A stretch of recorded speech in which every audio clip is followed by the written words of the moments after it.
em nome da nossa presidente deste conselho, da doutora Elinete Braga, agradecer a presença de todos, principalmente da nossa palestrante hoje, doutora Stephanie, que está nos abrilhantando nesse nosso projeto do CREFITO 12 Educa. Doutora Stephanie, que esteve conosco no ano passado também, no curso da doutora Anki, também pôde aprender ainda mais sobre essa área da onco dentro da fisioterapia. E hoje ela retorna ao seu conselho conosco aqui, nos cedendo um pouco dos seus conhecimentos dentro da área da fisioterapia, falando sobre a atuação da fisioterapia no câncer de colo do útero. Então, doutora, a gente gostaria, em nome da Comissão de Educação da Fisioterapia do CREFITO 12, agradecer pela sua participação. Muito obrigada pelo seu sim. O professor Maurício vai fazer a sua devida apresentação e estaremos aqui aprendendo ainda mais com você. Muito obrigada. E só lembrando a todos os participantes que estão aqui presentes conosco hoje, ao final da aula da doutora Stephanie, vocês irão receber um e-mail com a avaliação da aula dela e, a partir dessa avaliação, vocês receberão a emissão do certificado, tá bom? Qualquer dúvida, ficamos à disposição. Muito obrigada. Professor Maurício, é com o senhor. Obrigado, doutora Mariana. Esse feedback, gente, ele é muito importante para a gente sempre estar aprimorando, né, o nosso CREFITO 12 Educa, tanto remoto quanto presencial, para a gente poder trazer sempre o melhor para vocês, tá? Então, a doutora Mariana é a nossa coordenadora da Comissão de Educação da Fisioterapia, então eu sou membro da Comissão de Educação da Fisioterapia, junto com a doutora Laura Tomasi, aqui no estado do Pará. Então, gostaria de Chucre. Para a gente é grande privilégio contar com uma profissional, né, do seu calibre, contando um pouquinho da sua experiência aqui no CREFITO 12 Educa. Para a gente é uma grande satisfação. Então, seja muito bem-vinda, tá? Nesse momento, a doutora Stephanie, ela é fisioterapeuta formada pela Universidade do Estado do Pará, ela é especialista em oncologia pela UFPA e também tem capacitação em cuidados paliativos oncológicos, tá? Então, doutora Stephanie, obrigado pela sua presença e eu passo a palavra para você. Seja bem-vinda. Obrigada, professor. Obrigada, Crefito Doce, pelo convite. Vocês estão conseguindo me ouvir bem? Sim, Tá, eu desliguei a câmera para ficar um pouco melhor a internet, mas no final eu retomo com vocês, tá? Queria pedir desculpa também pelo atraso. Como eu expliquei para o professor Maurício, eu fui contratada hoje, comecei hoje no Hospital da Mulher, então também, né, com mais essa carga aí de rotina, eu consegui sair a tempo para vir conversar com vocês. Então, hoje a gente vai conversar sobre a atuação da fisioterapia no câncer de colo de útero. E eu trouxe para vocês um apanhado geral e também um pouco da minha experiência dentro da residência, tá? Eu sinalizo que vocês podem ficar à vontade para ir tirando as dúvidas, qualquer coisa, qualquer problema podem sinalizar também, tá bom? Ao longo da apresentação. Vamos lá. Bom, o principal, né, principal questionamento que a gente, enquanto profissional de fisioterapia, deve fazer é o porquê a gente deve falar sobre o câncer de colo de útero. E, no nosso país, o câncer de colo de útero é o terceiro tipo de câncer mais incidente entre as mulheres. E é um câncer provocado por vírus.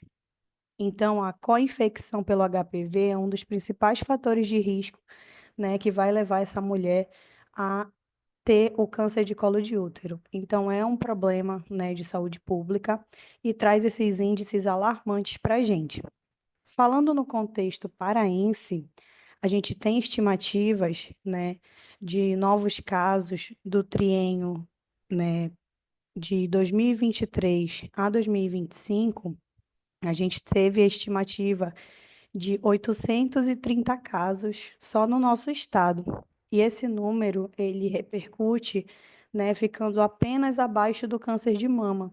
Então, é um câncer que é bastante prevalente e que na nossa região ele também está relacionado a grandes taxas de mortalidade, tá?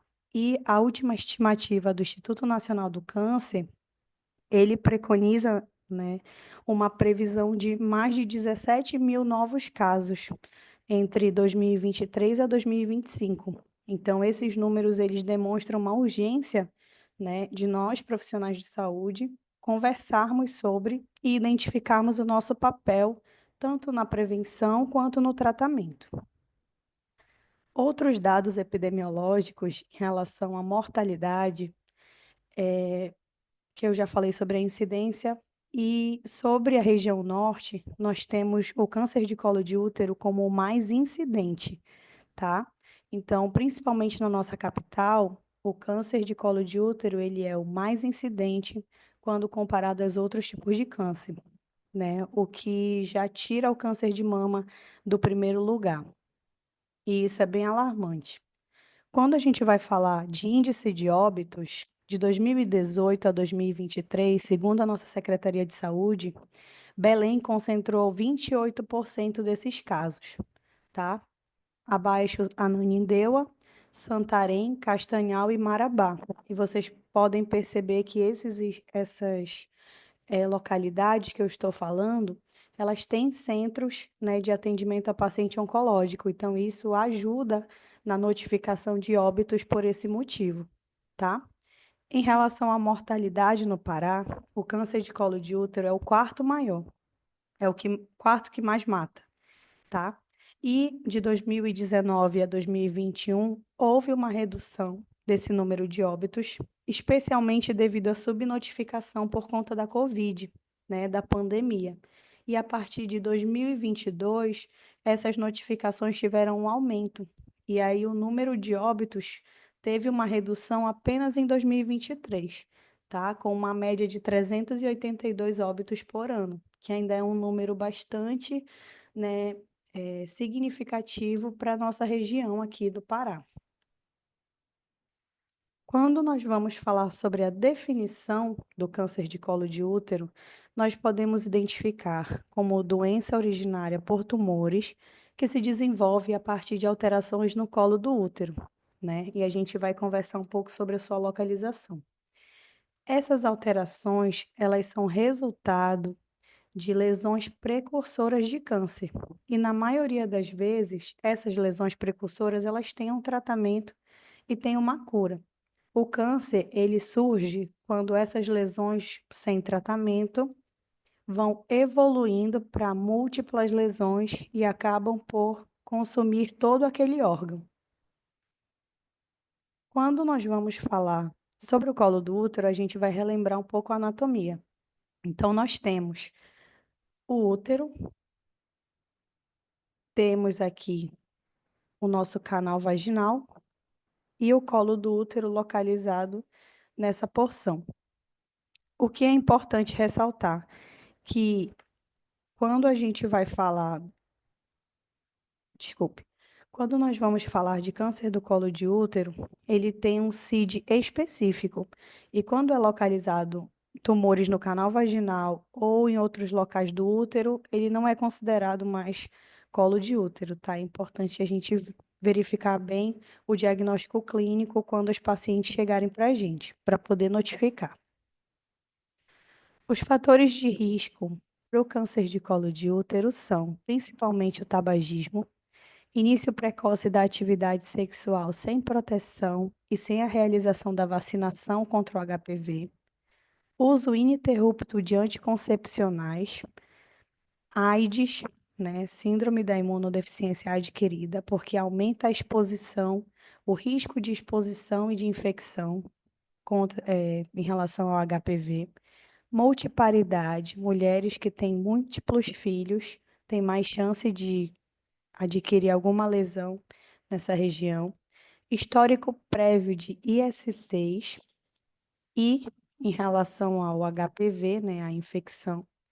E além disso, a baixa condição socioeconômica da mulher é um fator de risco, porque vai interferir diretamente né, na sua rotina de exames, na questão do acesso à saúde em algumas regiões, e isso pode interferir no diagnóstico precoce. Bom, como eu falei anteriormente, o câncer de colo de útero vai se originar de doenças precursoras, lesões precursoras. Essas lesões, elas são chamadas de neoplasias intraepiteliais cervicais, ou NIC. Essa neoplasia, ela é uma fase que ainda está ocorrendo uma lesão no local e ela ainda não é considerada uma lesão carcinomatosa, e sim uma displasia, né? Uma descontinuidade ali da atividade celular que vai ser classificada em NIC 1, 2 ou 3. E a última fase dessa lesão precursora já é denominada carcinoma in situ. Aqui embaixo vocês conseguem perceber a alteração celular na região, tá? E as classificações de acordo com a histologia das células, tá? Então, aqui vocês percebem que, no caso de um carcinoma in situ, as células diferenciadas já estão tomando todo o tecido. E aí é quando se caracteriza, por meio da biópsia, o câncer de colo de útero. Eu trago aqui para vocês uma informação em relação ao HPV. Não necessariamente qualquer infecção prévia de HPV vai culminar no câncer de colo de útero, porque essa infecção, ela ocorre principalmente pelo vírus de número 16 e 18. Esses dois, eles são ali precursores do câncer de colo de útero. Já o HPV-8 e HPV-11, eles já estão mais relacionados ao herpes, né, ao vírus que não tem repercussões cancerígenas se identificado precocemente. E outro dado importante é que essa infecção prévia pelo HPV, ela só pode cursar e tornar um câncer em cerca de 10 a 15 anos após o contato com a mulher. Então, é uma infecção que é continuada, que é por um período prolongado.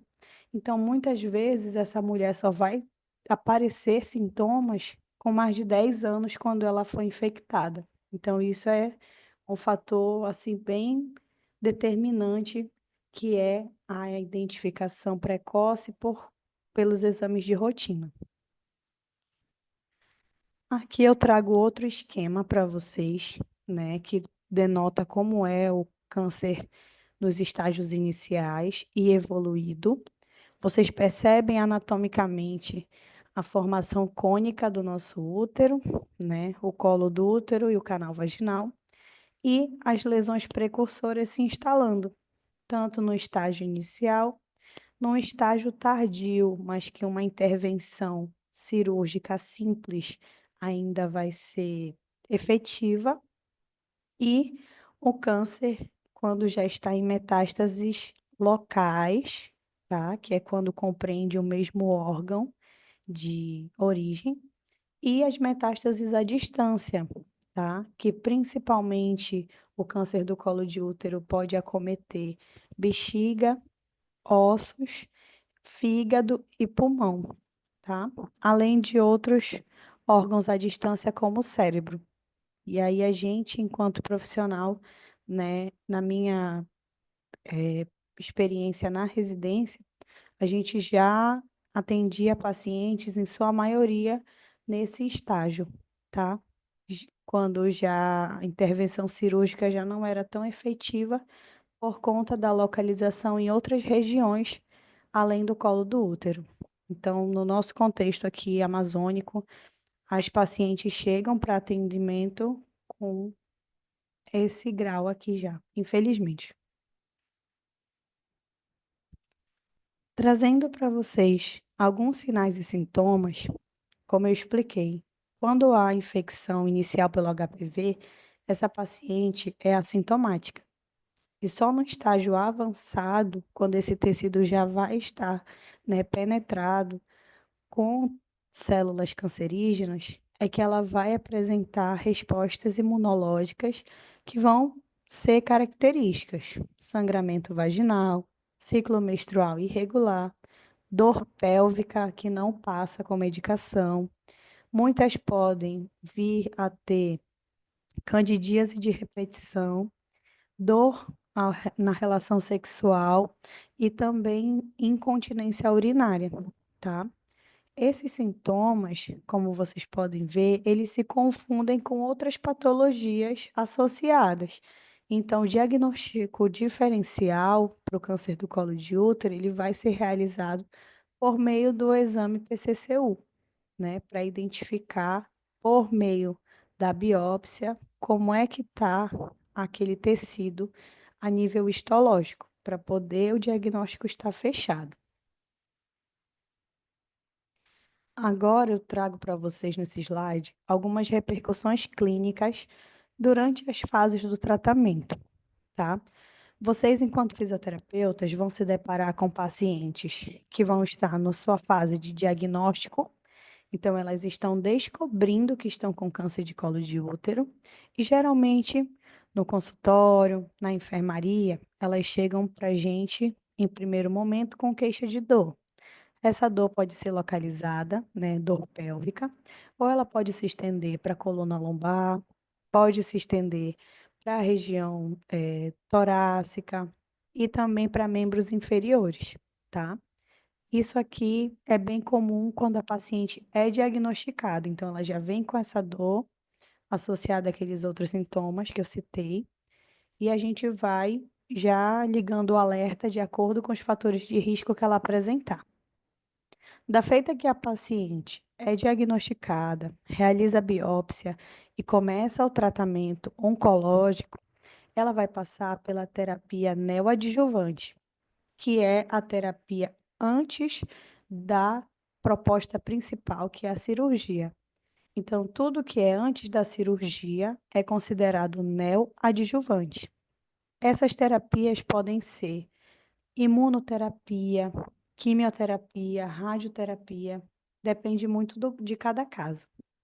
E a nossa atuação nesse processo, que geralmente dura alguns meses, porque enquanto ela está fazendo a quimioterapia, estão sendo repetidos exames solicitados, né?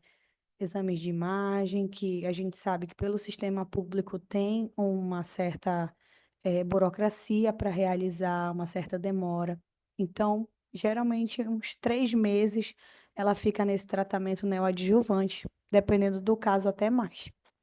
E os sintomas, né, que na minha prática e também nos artigos, as pacientes relatam, são principalmente a fadiga oncológica, que é aquela sensação de cansaço, né, de perda de disposição, de, como eu posso dizer, uma sensação de sonolência excessiva.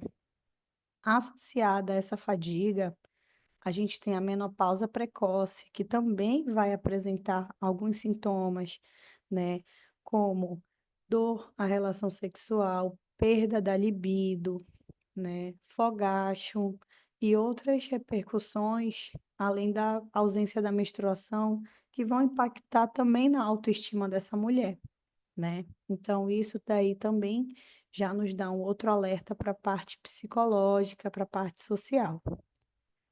Outras repercussões que podem surgir ao longo desse tratamento neoadjuvante são as linfadenomegalias, né?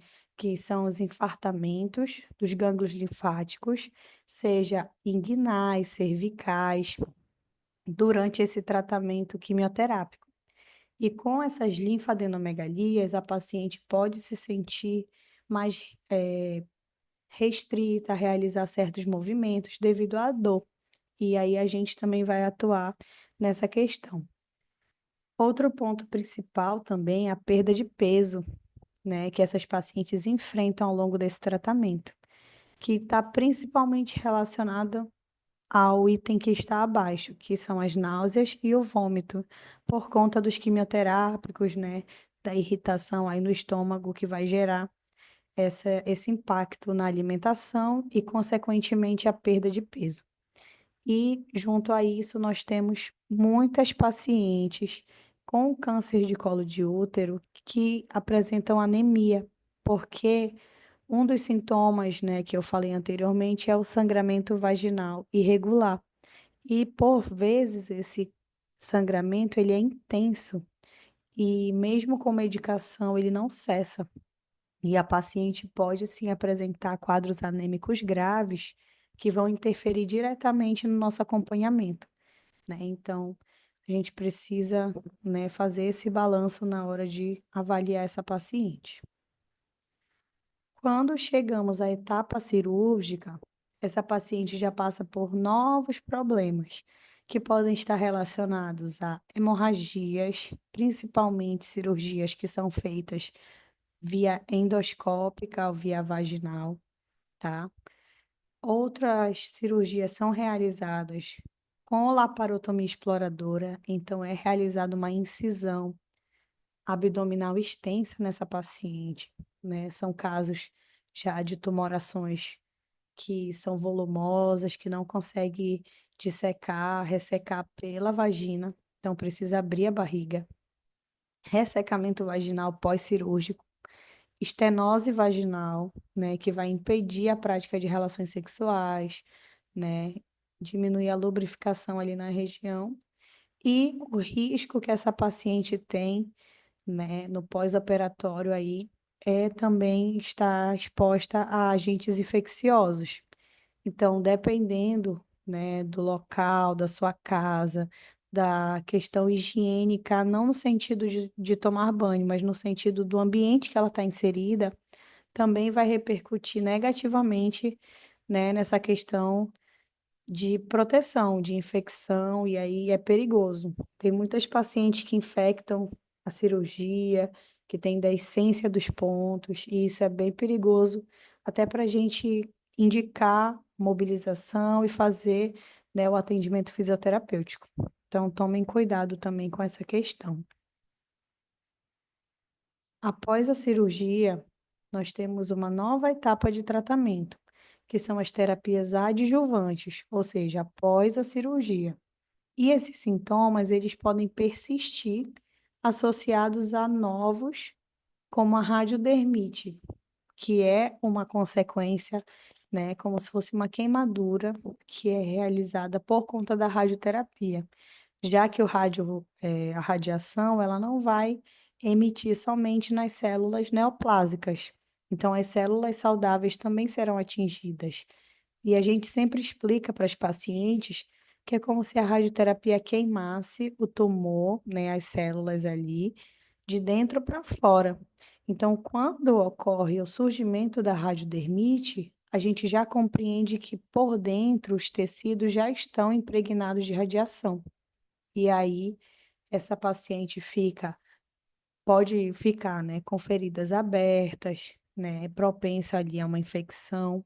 Então, a gente tem que também atuar orientando essa paciente junto com a equipe multi para evitar o surgimento dessas radiodermites. E outro sintoma bem comentado nos ambulatórios é a incontinência urinária, né? Principalmente para pacientes que realizam cirurgia via vaginal. Elas relatam bastante a incontinência urinária, noctúria, que também vão surgindo aí ao longo do tratamento. Perdão. Quando essas etapas todas são finalizadas, nós chamamos de fase de remissão da doença, tá? Na oncologia, nós caracterizamos o paciente como curado do câncer 5 anos após o diagnóstico inicial, quando ele demonstra nos exames que ele não tem nenhum foco de doença no organismo, tá? Então, nesse processo que eu demonstrei para vocês, imaginem se passando 5 anos para que essa paciente esteja na fase de remissão da doença, tá? E com essa fase de remissão, nesses 5 anos de exames, cirurgias, reabordagens em alguns casos, né? Quimioterapia, radioterapia, essa paciente a longo prazo vai surgir nos nossos serviços com déficits motores graves, né? Dificuldade para deambular, dificuldade, né, para se equilibrar, perda da autonomia para realizar atividades de vida diária, além de outros sintomas que perduram após a sua cura, que principalmente as disfunções sexuais, a neuropatia periférica induzida pela quimioterapia, que é um dos principais fatores delas abandonarem a atividade física por conta da neuropatia, da dor, né? Fraqueza muscular global e, em alguns casos, o linfedema de membros inferiores, devido à retirada de linfonodos inguinais, né, para prevenção de recidiva do câncer. Então, quando a gente vai falar do tratamento cirúrgico, né, eu trouxe só para mostrar para vocês as etapas que essa paciente pode passar. Então, inicialmente, o cirurgião oncológico ele vai preconizar a retirada apenas do tumor. Essa é a proposta inicial, tá? Então, ele nunca vai querer fazer uma cirurgia radical para eliminar um tumor, dependendo do seu tipo histológico e do seu tamanho, tá? Nos casos que o tumor ele sai do foco primário e tem metástases à distância, ele vai precisar fazer uma esterilização dessa paciente, retirando os ovários e o útero também, tá? Então, as intervenções podem ser locais, tá? Que é a retirada do tumor. Pode ser realizada a conificação do colo do útero, que é quando é realizado como se fosse uma raspagem daquela região lesionada e aguarda a cicatrização e a vida segue normal. Mas nos casos que são mais graves, a paciente precisa remover não só o colo do útero, mas a estrutura total, junto com seus anexos, tá? Os ovários e as tubas uterinas. Então, dependendo do caso, do grau que essa paciente se encontra, ela vai passar por alguma dessas cirurgias. E a partir dessas informações, eu trago para vocês alguns dados sobre a nossa atuação, né? A gente compreende que a fisioterapia ela vai estar atuando em todas essas etapas aqui que eu mostrei para vocês, tá? Desde o diagnóstico, passa pelo tratamento neoadjuvante, cirurgia, terapias pós-cirúrgicas e a fase de remissão para manutenção. Então, a gente vai conversar um pouco sobre essas atuações. Primeiro de tudo, a avaliação desse paciente. O paciente chega para você no ambulatório ou você vai para o serviço especializado, vai realizar uma visita domiciliar na enfermaria. Quais cuidados nós temos que tomar ao avaliar esse paciente? Nós vamos seguir as etapas, né, que preconizam a nossa avaliação, estado neurológico, saber o nível de consciência desse paciente, avaliação respiratória para saber se essa paciente tem algum déficit, alguma coisa que necessite de uma intervenção. Avaliação musculoesquelética, dependendo da escala, vocês podem aplicar para predizer fadiga, para predizer fraqueza muscular, dificuldade de equilíbrio, né, de acordo com cada serviço. A avaliação uroginecológica, que pode estar voltando aí voltado à avaliação pelo diário miccional, né, avaliação invasiva nos casos de estenose vaginal. Então, essas etapas nós vamos seguindo. E escalas específicas de cuidados paliativos nos casos que forem apresentados para vocês, tá? Essa aqui é só relembrando o que a gente já faz na clínica, mas para o paciente oncológico com câncer de colo de útero, que cuidados nós devemos tomar durante essa avaliação? Primeiro, se há presença de linfedema em membros inferiores, tá? Para a gente poder identificar e conseguir intervir. Se há presença de metástases ósseas nesse indivíduo, que é justamente para a gente, enquanto fisioterapeuta, traçar um plano adequado para prevenir fraturas patológicas e também para que a gente não lesione nosso paciente com intervenções excessivas, né? Treinos resistidos, além do que o paciente consegue comportar, a gente pode provocar uma fratura e isso vai ser prejudicial. Outra coisa, se o paciente está com sangramento ativo, então, quando vocês vão avaliar essas mulheres, vocês devem perguntar se há sangramento ativo, porque qualquer sangramento ativo, nossa conduta motora vai estar mais restrita, né? E se vocês tiverem acesso a exames laboratoriais também, né, que relacionem com a clínica do paciente, é muito importante para a gente atuar da melhor forma. E o principal, identificar em que fase do tratamento esse paciente se encontra. E essas perguntas norteadoras, elas vão impactar nas nossas metas, que eu vou falar mais na frente. Aqui eu trouxe um slide para relembrar, né, sobre o linfedema, que no caso das pacientes de câncer de colo de útero, as que já estão no estado mais avançado, geralmente precisam fazer a retirada desses linfonodos. E vocês podem perceber que, de início, o linfedema é bem discreto, porque essas pacientes, apesar de perderem peso, elas ficam um pouco mais edemaciadas em membro inferior por conta das terapias, da químio. Então, elas não percebem, né, a diferença entre os membros logo de início. E geralmente elas chegam para atendimento quando já está assim uma diferença bem visível entre os dois. Então, é importante a gente ter mecanismos para identificar o linfedema, além de orientar a paciente quanto aos sinais e sintomas, sensação de peso na perna, né? A sensação de que o pé, né, tá mais pesado para andar, logo nas primeiras semanas após a cirurgia, para que a gente consiga fazer a perimetria desse membro e identificar se existe ou não alterações que classifiquem como linfedema, para que a gente consiga intervir, né, por meio da terapia física complexa, que compreende cuidados com a pele, o enfaixamento compressivo multicamadas, drenagem linfática manual opcional e a prática de exercícios físicos. Quanto à fadiga oncológica e à fraqueza muscular global, a nossa atuação ela é bem ampla. Então, nós podemos, né, preconizar, de acordo com os guidelines de exercício, que, né, orientam a prática de 3 vezes por semana, no intervalo mínimo, né, ali de exercício de 30 minutos.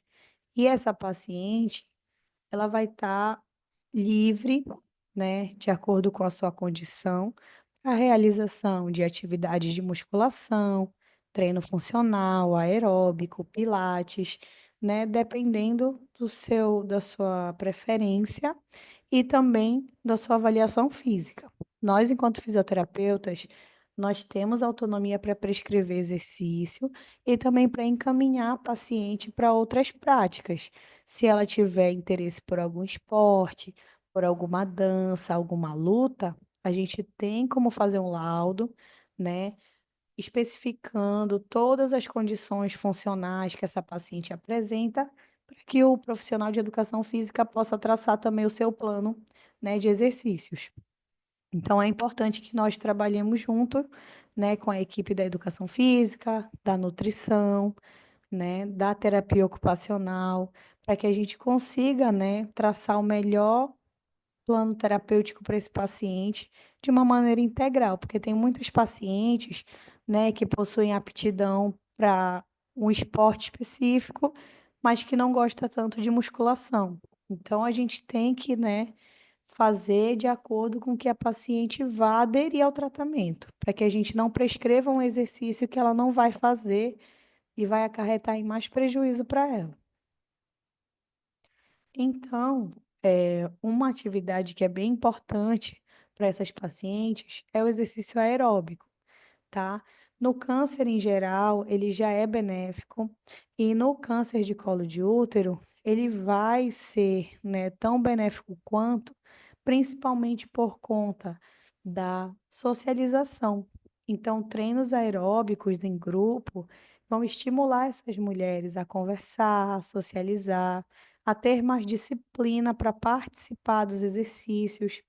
E aqui em Belém, nós temos algumas unidades municipais de saúde que preconizam atividade física em grupo, seja grupo de idosos, né, grupo de mulheres, e a gente consegue ver na prática, né, a realização dessas atividades em grupo como um fator de melhora para essas pacientes e melhor adesão ao tratamento. Isso é bem importante.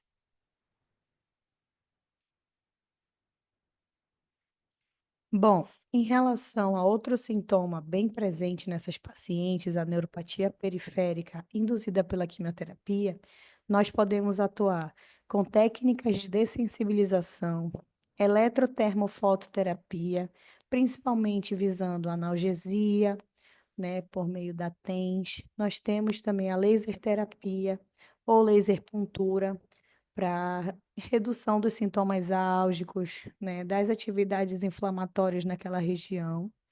Mas não só eletrotermofoto, nós temos também bons resultados em revisões sistemáticas de exercícios ativos livres, exercícios metabólicos e circulatórios para, né, reduzir esses sintomas. Então, o meu TCR na residência foi sobre neuropatia periférica e, independente do tipo de câncer, esses pacientes identificar que tem neuropatia. Então, é nosso papel também fazer uma avaliação continuada ao longo da quimioterapia com esse paciente para saber se ele apresenta ou não esses sinais. Porque tudo de ruim que esses pacientes sentem durante a quimioterapia, eles acham que é normal por causa da quimio, e não necessariamente. Existem situações que são consequências da quimio, mas que não podem se prolongar, e a neuropatia é uma delas. Então, quanto mais tempo a gente demora para identificar e intervir, esse paciente pode apresentar sequelas permanentes. Aqui eu trago para vocês alguns cuidados especiais que nós temos que ter com pacientes oncológicos. Por si só, eles já apresentam exames laboratoriais bem alterados. E nós temos, né, que estar atentos aos valores, né, desses exames, para que a gente não indique uma cinesioterapia, uma mobilização, né, ou um exercício resistido com valores extremamente baixos ou extremamente altos. Então, esse quadro aqui é um valor de referência atualizado, mas cada laboratório, dependendo do hospital, tem o seu valor de referência que vai perpassar por esses aqui que eu coloquei. Então, aos que estão na graduação, né, a gente vai relembrar aqui que valores de hemoglobina abaixo, né, dos valores de referência para mulheres, abaixo de 13,5, já caracterizam uma anemia.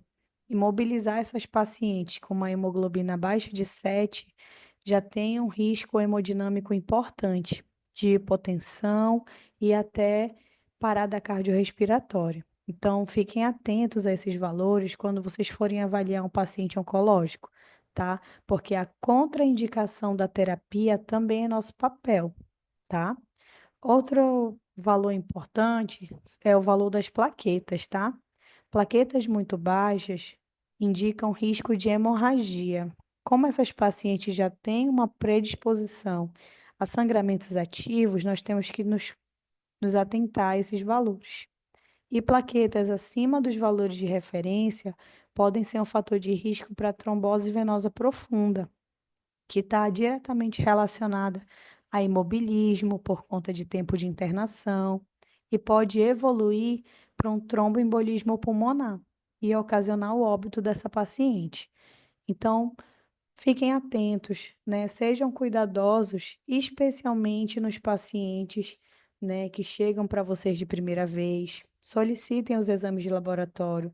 Se for um atendimento domiciliar ou um atendimento ambulatorial, peçam para o paciente repetir o exame, ou então, se vocês tiverem o contato do médico, do oncologista, né, informem que vocês precisam desse exame para respaldo durante a fisioterapia, tá bom? É melhor a gente sempre pecar pelo excesso para evitar qualquer tipo de prejuízo.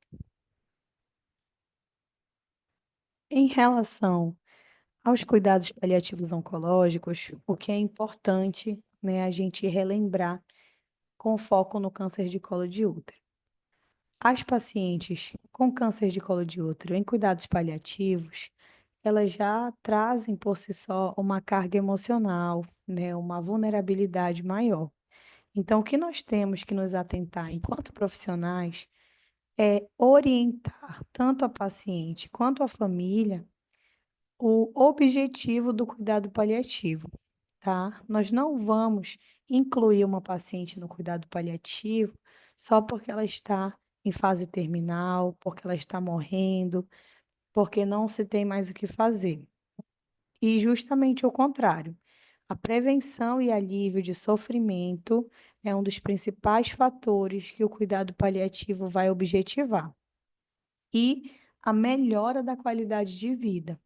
Então, quando as terapias modificadoras de doença já não conseguem realizar o seu papel, o cuidado paliativo entra justamente de acordo com o tempo, com objetivos de curto, médio e longo prazo, para reduzir, né, os efeitos negativos que aquela doença tem sobre a vida daquela pessoa. Então, após a morte, né, quando ocorre, esse cuidado paliativo se estende aos familiares, tá? E pouca gente sabe dessa informação. Então, os familiares, eles sentem, né, muitas vezes que eles são abandonados pelo profissional, que eles estão sendo negligenciados por conta de estarem em cuidados paliativos, mas não. Nós temos que sempre orientar bastante a família, né? A proposta do cuidados paliativos e os objetivos do cuidado. Então, por exemplo, pacientes com câncer avançado, mas que estão estáveis hemodinamicamente, eles têm critério de alta hospitalar para casa, né? Para poder passar o tempo com a família, são autorizados a viajar, né? A praticar atividades físicas. Então, o que muda é apenas a terapia modificadora da doença, mas a qualidade de vida ainda vai estar sendo preconizada naquele paciente. No meu contexto da residência, nós temos acompanhado, né, ao longo dos 2 anos que eu fiquei lá, pacientes em cuidados paliativos oncológicos que são muito ativos, que fazem atividades, que andam de bicicleta, que viajam, né? Então, a gente tem essa realidade, a gente precisa orientar o restante dos pacientes, né, de que não é um game over, e sim uma continuidade do cuidado. Tudo bem até aqui, pessoal? Falei muito rápido, é que eu me empolgo falando. Vão sinalizando aí. Tudo ótimo, doutora. Tá bom, então. A partir dessas informações que eu trouxe para vocês, eu trago os principais desafios que a oncologia sofre no estado do Pará. Por quê? De acordo com todas essas informações que eu trouxe, a gente, né, se sente preparado, se sente competente para atender esse público. Porém, os principais desafios que nós enfrentamos, né, que esses pacientes enfrentam, na verdade, é o acesso aos serviços de oncologia, né? Então, para que a gente faça tudo bonitinho, serviço de avaliação, de admissão, de continuidade de tratamento, esse paciente precisa ser diagnosticado primeiramente. E para que esse diagnóstico ocorra, geralmente demora anos para acontecer, ou meses, e dependendo dos casos, demora menos. Por que isso acontece? No estado do Pará, nós temos macro-regiões de saúde. E essas macro-regiões, elas vão compreender, né, os nossos municípios, né, e a nossa capital, que é a região metropolitana. Desse estado com dimensões continentais, nós temos, né, apenas um centro de referência em oncologia de alta complexidade, que é o Hospital Offiloiola, no estado do Pará inteiro, tá? A gente chama de CACOM, que é esse Centro de Alta Complexidade em Oncologia, que é um hospital que, teoricamente, tem suporte tanto de equipe quanto de expertise técnica para atender qualquer tipo de câncer, tá? É isso que preconiza o Hospital Filo-Loyola. É o único no estado do Pará. O restante dos hospitais, eles são caracterizados como UNACOM. E a UNACOM, ela se diferencia por conta de atender apenas os principais tipos de câncer daquela região, então os mais prevalentes, tá? Essa é a principal diferença entre a UNACOM e o CACOM. E na região aqui do nosso estado, nós temos o Otávio Lobo, que vai compreender, né, o atendimento do câncer infantil, o Hospital Barros Barreto, que foi onde eu fiz a minha especialização, o Hospital Regional Público de Castanhal, que no mês passado foi caracterizado como o NACOM, tá? Hospital Regional Público do Leste do Pará, que é em Paragominas, Santarém, nós temos o Regional do Baixo Amazonas, Marabá, Parauapebas e Tucuruí, que é também uma UNACOM recente. Foi iniciado o serviço classificada, né, como UNACOM no ano passado. Então, nós já temos poucos hospitais, né, voltados para a oncologia no nosso estado.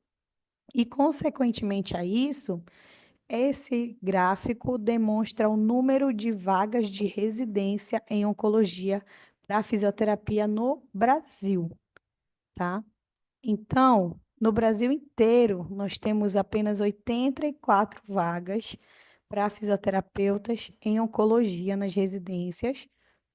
E no estado do Pará, que é o único estado da região norte que tem vaga de residência para oncologia, nós temos 9 dessas vagas. Esses números demonstram o quê? Que existem ainda poucos profissionais especialistas por conta das residências, né? Por meio da residência, para atuar com essa população. Então, isso também gera um déficit, né?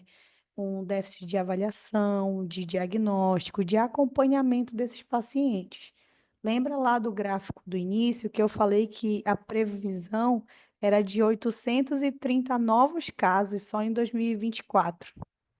E para esses 830 novos casos, a gente forma a cada 2 anos apenas 9 especialistas na região norte. E isso é um número que, infelizmente, ainda é muito ínfimo quando a gente se compara com o número crescente de casos e a demanda de atendimentos. Então, eu sempre gosto de trazer, né, esse slide para que vocês também, né, quando estiverem, né, nos cargos de gestão, para que se atentem para essas vagas, esses déficits de vaga de residência.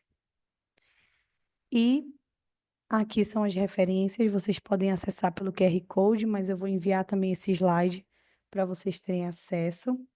E o principal de tudo é vocês lembrarem que o movimento cura. Então, nós temos as vivências, né? Nós temos as técnicas, a gente precisa também manter a humanização para que a gente consiga atender da melhor forma esses pacientes e sempre, né, levando o atendimento com educação e respeitando as evidências sempre, tá bom? Espero que vocês tenham aproveitado esse momento. Eu gosto muito de falar dessa área, eu sou apaixonada. E agora, né, dentro do Hospital da Mulher, eu vou trazer mais experiência ainda para compartilhar com vocês e espero que a gente se encontre novamente. Obrigada. Muito obrigada, doutora Stephanie. A gente que agradece.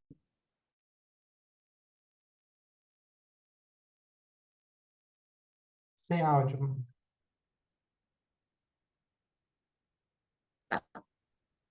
Nós quem agradecemos, doutora Stephanie. Obrigada por ter nos passado tantas informações, né, nesse curto período de tempo. Isso mostra o quanto que você, de fato, é apaixonada pelo seu trabalho, por aquilo que você desenvolve, naquilo que você acredita. Você conseguiu abordar para a gente de uma forma tão sucinta, de uma forma tão clara, desde a anatomia até residência, número de vagas, trabalho, ação. Parabéns, doutora, gostei muito. Eu lhe confesso que foi uma aula muito esclarecedora. Obrigada. E agora a gente abre também para perguntas, né? Saber se alguém tem alguma pergunta, se alguém quer contribuir com alguma coisa, tem. Tem Eu perguntas vou aqui. dar aqui rapidamente, doutora. Eu vi uma aqui em cima, deixa eu ver. Tem uma aqui É, do João Pedro, né? isso, se a senhora poderia falar um pouco sobre CCPO. Ok. Estão conseguindo me ouvir? Eu troquei aqui o celular. Tá dando para me ver Tem. também? Tá Tranquilo. sim. Tá. Bom, a CCPO, né, no caso, ele quer saber o que significa, ou porque CCPO a gente pode classificar como Clínica de Cuidados Paliativos Oncológicos, tá? Quem é residente no Hospital Fila-Loyola, eles passam por esse setor, né? No Barros Barreto, nós não temos um setor específico de cuidados paliativos para pacientes hospitalizados. Nós temos apenas a nível ambulatorial, tá? Então, no caso do Fila-Loyola, é um setor, né, que vai ter esse acompanhamento de perto com pacientes, tanto em ventilação mecânica ou pacientes, né, que já estão ali na terminalidade ou que passam, né, pelo hospital em cuidados paliativos e depois tem alta, tá bom?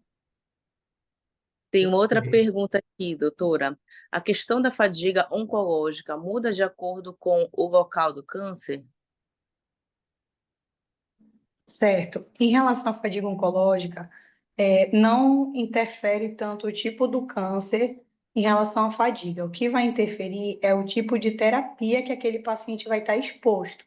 Então, existem pacientes que não relatam fadiga durante o tratamento porque realizam só a quimioterapia oral, por exemplo, que é a realização dos comprimidos, né, inibidores de hormônio, para fazer a cirurgia posteriormente. Agora, quando são quimioterápicos mais fortes, em doses mais intensas, esse paciente vai apresentar fadiga, com certeza. Uma outra aqui, doutora, da Adriele, com relação aos anticoncepcionais. Quais os motivos que fazem ser fatores de riscos? Em relação aos anticoncepcionais, a gente tem que entender o tipo histológico do câncer.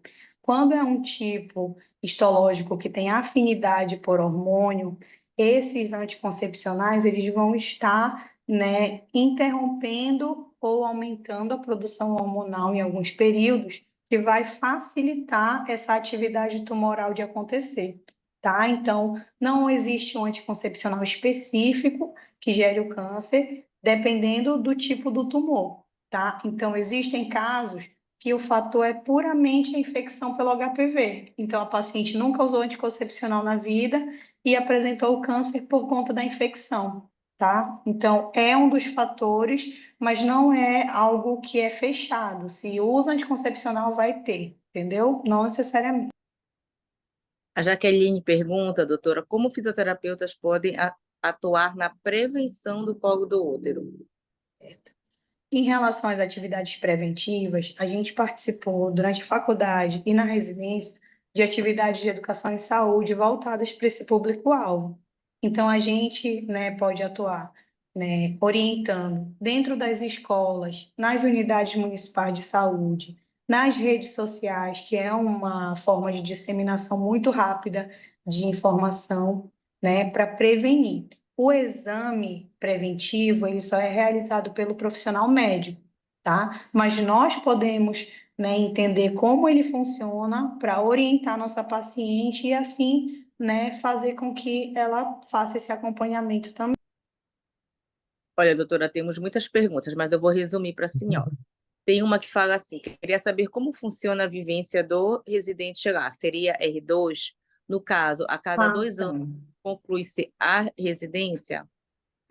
Isso. A nossa residência em fisioterapia, ela dura 2 anos. E quem é residente no Filoiola passa por essa clínica de cuidados paliativos oncológicos no R1 e no R2. No Barros Barreto, a nossa vivência é um pouco diferente, porque a gente passa no ambulatório, nas enfermarias e nas UTIs. Então, nós vamos estar ali divididos, rodando nesses 3 cenários, tá? Desculpe, no Filoiola, a gente até então não tinha o serviço ambulatorial fixo, né? Ele era realizado mais de forma itinerante. Certo, doutora. Tem uma pergunta que fala assim: eu gostaria de saber sobre o paciente oncológico, no caso dele estar com linfedemas, qual procedimento a fazer sem que vá piorar o quadro dele?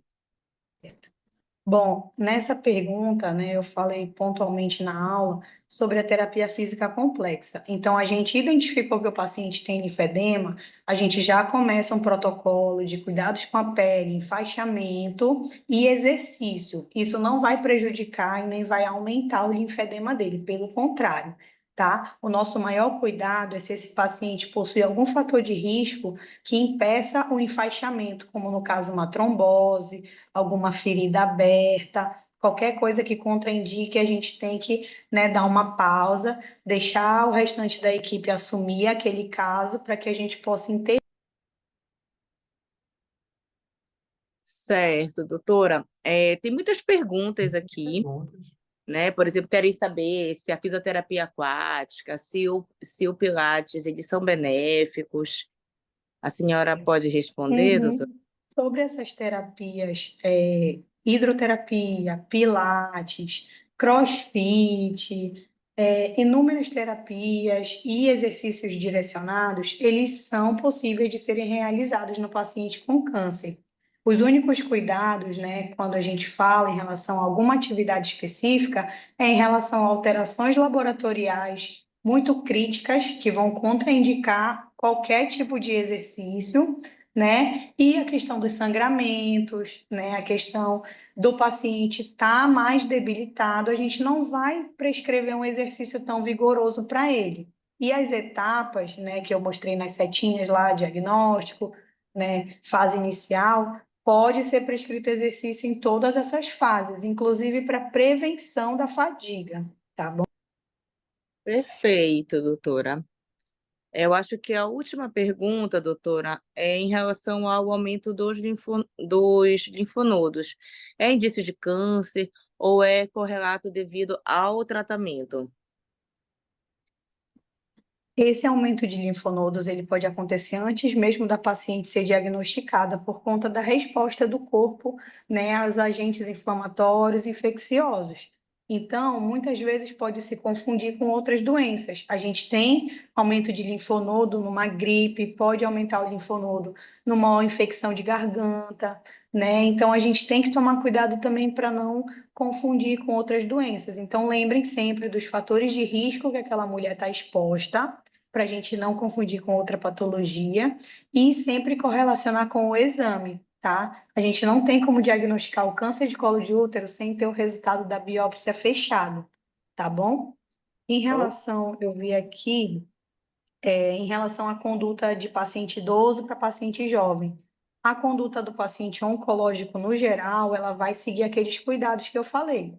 Então, sempre atentar a exame de laboratório, a questão da fadiga, como é que está a mobilidade, para a gente poder passar o exercício. Não é porque ele é jovem que ele vai estar mais disposto e mais apto para o exercício do que o idoso, porque muitas vezes essas pacientes jovens, elas já estão no estado bem avançado.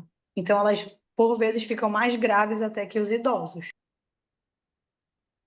maravilha, doutora. Muito obrigada pelos seus esclarecimentos. A doutora Stephanie deixou o link dela também para quem quiser acessar. Eu acredito que ela fique à disposição também para esclarecer qualquer outra dúvida. Foi colocado no chat o link de avaliação da aula da doutora Stephanie, como a gente falou aqui no comecinho da aula. É muito importante para a gente, para que vocês façam essa avaliação, para a gente poder nortear como é que está esse nosso projeto do CREFITO 12 Educa. E a gente gostaria de pedir também para que vocês ligassem as câmeras para a gente fazer uma fotinho final, né? Enquanto eu desligo a câmera, Mário, deixa eu fazer uma pergunta para a doutora Claro. Stephanie. Doutora Stephanie, a senhora falou muito sobre os exames laboratoriais, que eu achei super interessante, né? Que é uma coisa que o fisioterapeuta ele precisa estar atento para não prescrever cinesioterapia em um momento inadequado ou de forma sem critérios, né? A minha pergunta é em relação ao tempo. Se esses marcadores eles mudam muito rápido no paciente oncológico, se tratando do paciente ambulatorial e já no paciente já a domicílio, né? Como você falou que é importante a gente também solicitar. Eu queria saber de quanto em quanto tempo é importante ter essa atualização, tanto no ambulatório quanto no domicílio. Em relação ao acompanhamento hospitalar, essa atualização ela é feita semanalmente. Muitas vezes, 2 vezes na semana, esse paciente recebe a coleta, né, do laboratório para fazer todos os exames, a repetição dos exames. A nível ambulatorial, a gente sugere a solicitação a partir do momento que o paciente entra numa nova fase de tratamento, tá? Numa nova etapa terapêutica, ou quando ele surge com algum sintoma que pode indicar uma alteração laboratorial, como, por exemplo, uma fraqueza, que pode estar relacionado à anemia, algum sangramento ativo, né, espontâneo, que pode estar relacionado à redução das plaquetas. Então, também vai da clínica do paciente para a gente poder prescrever esses exames, tá bom? Ótimo, perfeito. E obrigado a todos, né? 90 pessoas aqui ao vivo com a gente. Muito obrigado pela presença. Já colocaram aqui, tragam mais temas sobre saúde da mulher. Então, pode deixar, Marcelo, está no nosso cronograma. Também pediram a fisioterapia vestibular, a doutora Mariana Cabuco já está convocada, que é um tema realmente também muito interessante. E obrigado, tá, doutora Stephanie, pela sua disponibilidade em colaborar com o seu conselho. Nós temos aqui acadêmicos e profissionais que estão querendo melhorar profissionalmente através do conhecimento, e o CREFITO 12 Educa tem essa prerrogativa muito importante de trazer capacitação profissional para os fisioterapeutas e terapeutas ocupacionais da nossa circunscrição, tá? Então, muito obrigado pela presença de todos. Como a doutora Mariana falou, vamos abrir as